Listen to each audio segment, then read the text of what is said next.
Olá, irmãos. É sempre um grande prazer estarmos juntos, agora virtualmente, mas em pensamento, em espírito, em sentimento, sempre estamos juntos, né, irmãos? Então, nesse livro, durante esse período dessa pandemia, cada um de nós teve que procurar novas alternativas, né, irmãos? E felizmente consegui esquecer um pouquinho da televisão, né? E olhar mais para outras coisas.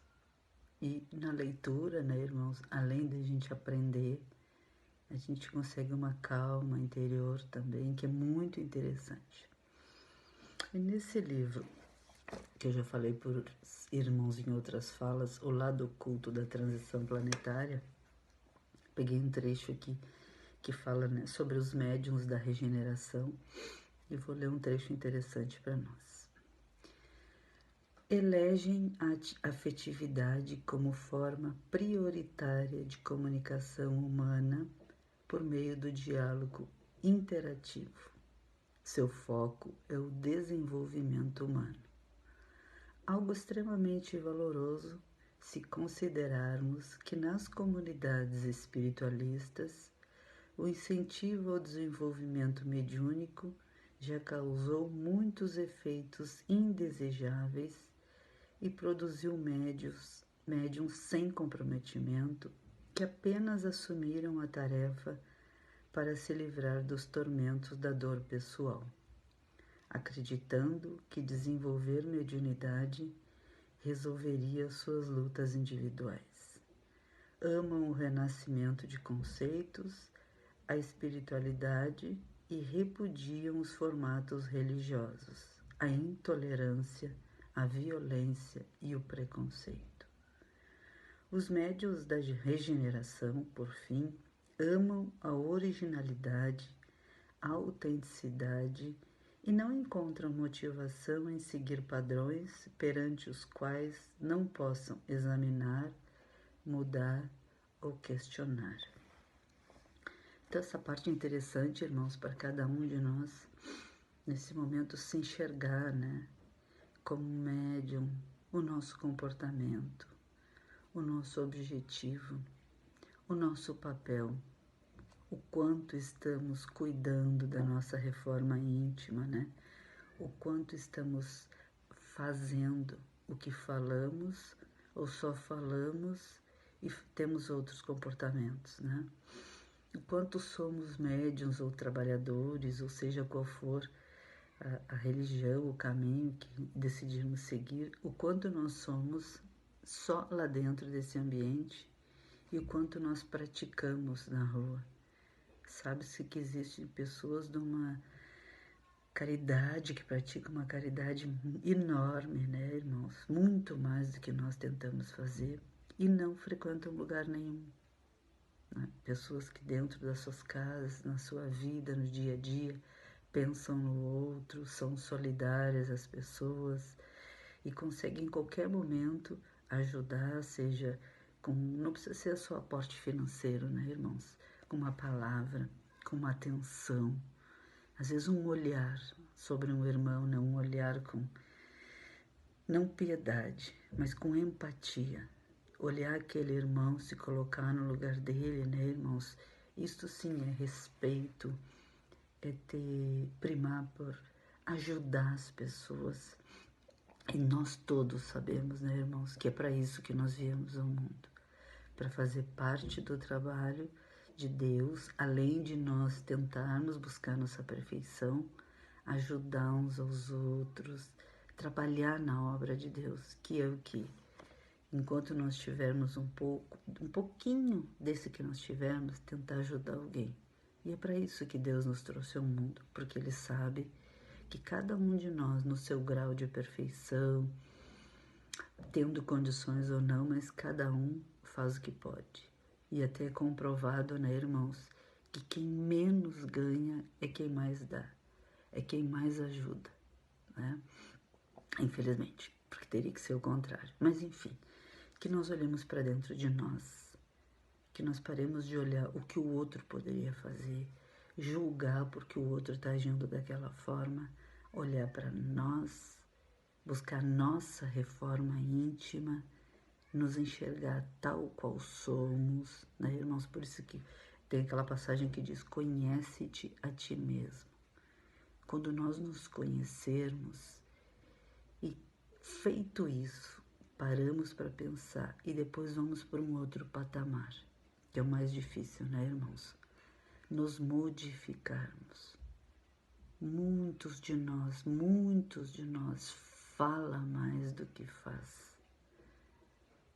Então, enquanto nós não mudarmos nossas atitudes, vamos mudar as atitudes e não precisamos falar que estamos mudando. Essa mudança vai ser vista, vai ser percebida, e principalmente por Deus, que é o nosso Criador.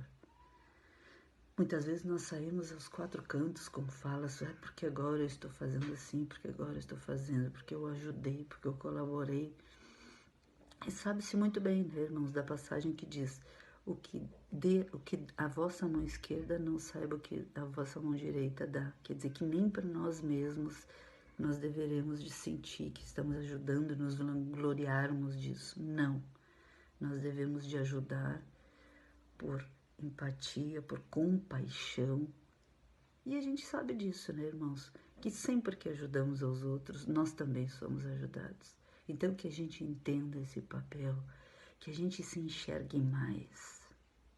Mas que quando a gente julgar nós mesmos, nós usemos o mesmo crivo que a gente usa para quando julga o outro.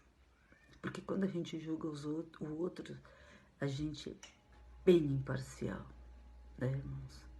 E quando é para nos julgarmos, a gente tem sempre uma desculpa, a gente tem uma resposta. Mas eu fiz porque estava naquele momento, porque isso estava acontecendo. E quando é com o outro?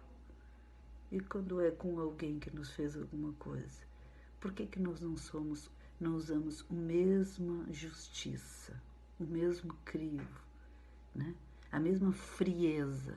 Porque quando se julga o outro, a gente consegue ser bem frio, bem verdadeiro, e quando é conosco, a gente é mais leve, a gente, em alguns momentos, se alguém nos fez alguma coisa, a gente se vitimiza com isso, né, irmãos? E não é verdade.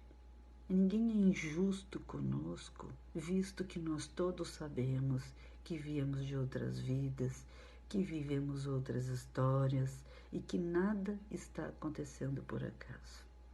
Então, irmãos, que a gente consiga, em primeiro lugar, se conhecer. E depois de nos conhecermos, pensar: e agora como vou fazer?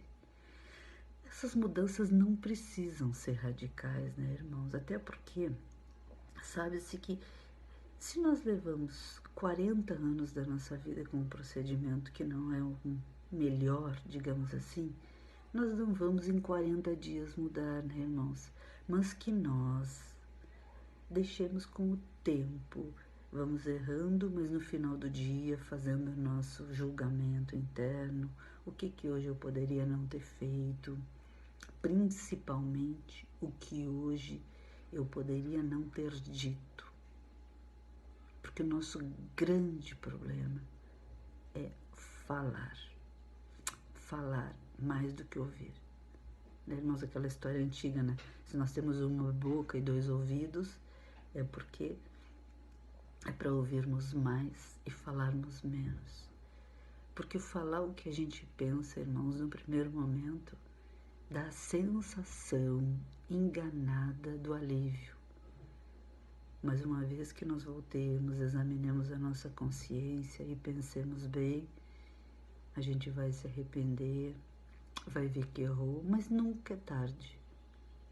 Mas que quando a gente se der conta desse erro, né, irmãos, que a gente pare, se avalie e um momento depois, né, já pense: bom, agora eu vou tentar fazer diferente. Porque este é o nosso segredo. É errar, mas sempre tentar levantar. Tomar cuidado, né, irmãos? Porque se a gente errar e ficar se desculpando, e errar e ficar se desculpando, isso também se torna um círculo vicioso. Não, nós temos que, quando errar, parar, nos analisarmos, né, irmãos? E a partir daí tomar um novo posicionamento. Bom, eu preciso fazer isso. E claro que sempre contando com a ajuda do Pai, pedindo ajuda a Deus, nosso Pai, nosso Criador, que nos ampare, nos proteja, nos oriente, nos conduza sempre para o caminho do bem, irmãos. Pensemos em nós, nos avaliemos, porque quando nós nos modificarmos, seremos com certeza pessoas melhores e irmãos com mais compaixão um dos outros. Que esse momento, irmãos, que está acontecendo conosco, que seja muito proveitoso, que nós tenhamos muita fé para que tudo dê certo. Desejo aos irmãos que continuem todos em paz, que Deus sempre nos proteja e que saibamos que cada um de nós tem um mentor espiritual, que é esse espírito amigo que está lá no mundo espiritual torcendo por nós. Sempre, irmãos. Então, que os irmãos fiquem todos com Deus e que Deus abençoe toda a humanidade. Obrigada pela atenção. Um abração, irmãos.